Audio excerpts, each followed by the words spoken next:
ഓർക്കാൻ എന്തെങ്കിലുമൊക്കെ ബാക്കി വെക്കാതെ ഒരു മഴയും പെയ്തു തോരാറില്ല. ഓറഞ്ച് അലർട്ടിന് ഏത് നിമിഷവും സാധ്യതയാണ്. പത്രത്തിലുണ്ടോ? ഇതിലല്ലേ ഉള്ളത്. ഒരു കഷ്ടം നോക്ക്.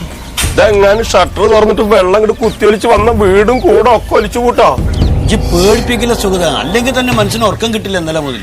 അതെ, കഴിഞ്ഞ ഒരാഴ്ചയായിട്ട് ഞാൻ 3 സ്കൂട്ടറിന്റെ ട്യൂബ് ചേർത്ത് വെച്ച് കെട്ടിട്ട് അതിന്റെ മുകളിലാണ് കിടന്ന് ഉറങ്ങണേ. അതിന് വെള്ളം വന്നാലും പൊങ്ങി എവിടെയെങ്കിലും കിടക്കുമല്ലോ, വെള്ളത്തിനടി പോകില്ലല്ലോ. നീ ഇപ്പൊ ഈ സ്കൂട്ടറിന്റെ ട്യൂബ് വെച്ചിട്ട് എന്തൊരു കാര്യം? നീ വല്ല JCBയുടെ ട്യൂബ് നോക്കിയാ നിന്നെ താങ്ങണ്ടേ? സംഭവം തന്നെ കേട്ടോ. നമ്മളാ ദാമോരട്ടം വന്നിട്ട് എന്റെ പേരിലും വന്ന് പറഞ്ഞിനി പെട്ടെന്ന് ഒഞ്ഞു പോയിക്കോ പോയിട്ട് വന്നു. എന്തുട്രാ ഈ പറയണത്? നിങ്ങൾക്ക് എന്തുട്ട് പേടിത്തുറമാണ്ട? 92 അന്ന് ഞങ്ങളുടെ ഫാമിലി കുടിയേറി പാർത്ത സമയമാണത്. നിങ്ങളൊന്നും ഇവിടെ എത്തിയില്ല. ആ സമയത്ത് ഈ പറഞ്ഞ പോലെ ഒരു വർഷത്തില് വേറാറും മഴയാണ്. ഡാമിൽ വെള്ളം ഇങ്ങനെ കയറി കയറി വരെ ആൾക്കാരുടെ മനസ്സിലൊക്കെ വല്ലാത്ത പരിഭ്രാന്തി തുടങ്ങി. ഈ സമയത്ത് ഡാം തുറക്കണ്ട എന്നുള്ളൊരു ആശങ്കയാണ്. സംഭവം എന്തിനു പറയണു? ഡാം തുറന്ന് മലവെള്ളം വരമാതിരി ഒരു വരവാണ്. ഇവിടുത്തെ ആൾക്കാർക്ക് ഒരു കുലുക്കം വേണ്ടേ? ഒരു വിറകും കൊള്ളി ഒഴുകി പോയില്ലേ അവിടുന്ന്. ആ ജാതി സ്ഥലം അത്.